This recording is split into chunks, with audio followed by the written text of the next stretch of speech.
ഇപ്പം എല്ലായിടത്തും തന്നെ ചെറിയ രീതിയിൽ വേനൽ മഴയൊക്കെ ഉണ്ടല്ലോ.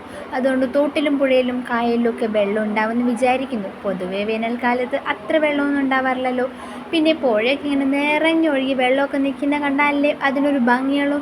എന്നാലും ഇവിടെ ഇടയ്ക്ക് വേനൽ മഴയൊക്കെ ഉണ്ടാവാറുണ്ട്. അതുകൊണ്ട് ഇവിടുത്തെ തോട്ടിലും പുഴയിലൊക്കെ അത്യാവശ്യം വെള്ളമൊക്കെ ഉണ്ട് കേട്ടോ. അപ്പോൾ ഫുഡൊക്കെ കഴിച്ച് ഇങ്ങനെ വെറുതെ ഇരിക്കുമ്പോൾ പെട്ടെന്നൊരു മോഹം, വേറൊന്നല്ല, ഒന്ന് പുഴയൊക്കെ കാണാൻ പോകുന്നത്. എന്തായാലും വെറുതെ പോകണ്ട, നമുക്ക് അവിടെ പോയിട്ട് കുറച്ച് പണിയുണ്ട്. കുറച്ച് ഡ്രസ്സ് ഉണ്ടായിരുന്നു, അതെടുത്തു. പിന്നെ നമുക്ക് ആർക്കും അല്ല, എനിക്ക് ഒറ്റയ്ക്ക് പോകാൻ പറ്റാത്ത ഒരു വലിയ ബ്ലാങ്കറ്റ് ഇവിടെ ഉണ്ട്.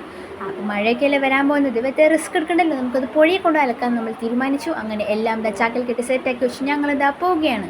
No work. പക്ഷേ നമ്മുടെ വീഡിയോഗ്രാഫറായിട്ടുള്ള റീത്ത ഇതാ ഇവിടെ ബോക്സ് ബാഗിൽ നമ്മുടെ ഫോണൊക്കെ സെറ്റ് ചെയ്ത് ഫുൾ റെഡി ആയിട്ട് നിൽക്കുകയാണ്. അപ്പം നമുക്ക് പോകാനായിട്ടില്ല, കാരണം നമുക്ക് പോകാനുള്ള വണ്ടി വരണം. നമ്മൾ ഓട്ടോയിലാണ് പോകുന്നത്. ഈ സാധനങ്ങളൊക്കെ ഓട്ടോയിൽ കയറ്റി വയ്ക്കുന്നു, എന്നിട്ട് നമ്മൾ പോകുന്നു. ഭാഗ്യത്തിന് മഴ ഉണ്ടായിരുന്നില്ല. സാധാരണ ഈ സമയത്ത് മഴ പെയ്യാറുണ്ട്. മഴ പെയ്തായിരുന്നെങ്കിൽ എല്ലാ പ്ലാനിങ്ങും നല്ല വാവായിട്ട് തന്നെ കൊളായെങ്കിൽ. എന്തായാലും വണ്ടി വന്നു, അപ്പം നമുക്ക് പോകാം. നമ്മൾ ആരെ കണ്ടാലും നമ്മൾ വീഡിയോ എടുക്കുന്നുണ്ടെങ്കിൽ അവരെല്ലാം അതിനകത്ത് ഉൾപ്പെടുത്തിയിരിക്കും. അതുകൊണ്ട് ഓട്ടോക്കാരൻ മാമനോട് നമ്മൾ പറഞ്ഞു, ചിരിക്കൂ. അപ്പോൾ ആ ചിരിയാണ് നിങ്ങളിപ്പോൾ കണ്ടത്. ഇതെന്താണ് ഇവിടെ ചുമന്ന വെട്ടം കാണുന്നത്? ഒന്നും മനസ്സിലാത്ത രീതിയിൽ തൊട്ടു അതിനെ എങ്ങനെയെങ്കിലും നശിപ്പിക്കാൻ വേണ്ടി ആലോചിച്ചിരിക്കുകയാണ്. ഇപ്പം നിങ്ങൾ കാണുന്നത് ചുള്ളിക്കര ടൗൺ ആണ്, ഫുൾ ഓട്ടോ സ്റ്റാൻഡ്. അങ്ങനെ ടൗണൊക്കെ കഴിഞ്ഞ് നമ്മൾ വിശാലമായി ഇപ്പോൾ പോകുന്നത് ഞങ്ങളുടെ നാട്ടിലെ ഫേമസ് ആയിട്ടുള്ള പുഴയിലോട്ടാണ്. പുഴയുടെ പേരാണ് കൊട്ടോടിപ്പുഴ. കൊട്ടോടിപ്പുഴ അങ്ങനെ നീണ്ടു നിവർന്ന് വിശാലമായിട്ട് കിടക്കുകയാണ്. നല്ല വേനലൊക്കെ ആയിരിക്കും, പക്ഷേ ഇവിടെ ആവശ്യത്തിന് വെള്ളമുണ്ട്. അതേ കണ്ടോ, എൻ്റെ പകുതിയോളം മുങ്ങുന്നുണ്ട്. അമ്മ അത് വീഡിയോഗ്രാഫർ കൃത്യമായി തന്നെ വീഡിയോ എടുക്കുന്നുണ്ട്. അതുകൊണ്ട് നമുക്ക് ടെൻഷൻ അടിക്കേണ്ട ആവശ്യമേ ഇല്ല. ഇവിടെ നിന്ന് ഇറങ്ങി അപ്പുറത്ത് പോകുന്നത് വരെ നല്ല സുഖസുന്ദരമായ വീഡിയോ എടുക്കുന്നുണ്ട്. പിന്നെ വീഡിയോ പോസ് ചെയ്യാൻ മറന്നെന്ന് തോന്നുന്നു. അതുകൊണ്ട് കുറേ നേരത്തേക്ക് വെള്ളം മാത്രമാണ് കാണുന്നത്. എന്തായാലും കുഴപ്പമില്ല, വെള്ളമല്ലേ, നല്ല രസമല്ലേ ക്യാമറയിലൊക്കെ കാണും.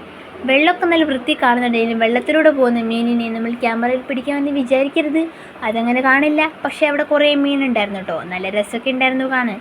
അങ്ങനെ പുഴയുടെ ഓളമൊക്കെ നിങ്ങളെ കാണിച്ചു കൊണ്ട് അമ്മ പോവുകയാണ്. ഇത് അബദ്ധത്തിലെടുത്തൊരു വീഡിയോ ആണ്, എന്നാലും കുഴപ്പമില്ല, കാണുമ്പോൾ നല്ല രസമുണ്ടല്ലോ.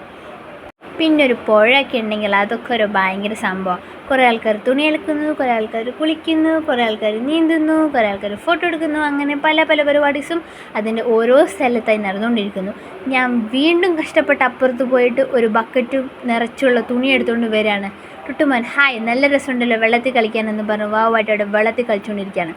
വെള്ളത്തിൽ നിന്ന് കയറി ഇരുന്നിട്ടേ ഇല്ല. പിന്നെ പുഴയ്ക്കല്ലേ, വെള്ളത്തിൽ ഇറക്കാതിരിക്കാൻ പറ്റുമോ? പക്ഷേ നമുക്ക് സാഹസികതയൊന്നും കാണിക്കാൻ പറ്റില്ല, കാരണം അവിടെയുള്ള കല്ലുകളെല്ലാം നന്നായി വഴുതുന്നുണ്ട്. അയ്യോ, എനിക്കൊന്നും ചെയ്യാൻ പറ്റുന്നില്ലല്ലോ എന്നുള്ള വിഷമം അമ്മയ്ക്ക് ഒരിക്കലുമില്ല, കാരണം അമ്മ അവിടെ ഇരുന്ന് പഴംപൊരി തിന്നുകൊണ്ടിരിക്കുകയാണ്. അങ്ങനെ എല്ലാം കഴിഞ്ഞതിന് ശേഷം നമ്മളിതാ ലാസ്റ്റ് കുളിച്ച് കയറി വീട്ടിലേക്ക് പോകാൻ വേണ്ടി പോവാണ്. അപ്പോൾ ടുട്ടു ഇതാ കുളിക്കാൻ വേണ്ടി റെഡി ആയിട്ടിരിക്കുകയാണ്. വെള്ളത്തിലൊക്കെ കാലത്തടിക്കുമ്പോൾ തോന്നും ഭയങ്കര ധൈര്യശാലിയാണ്.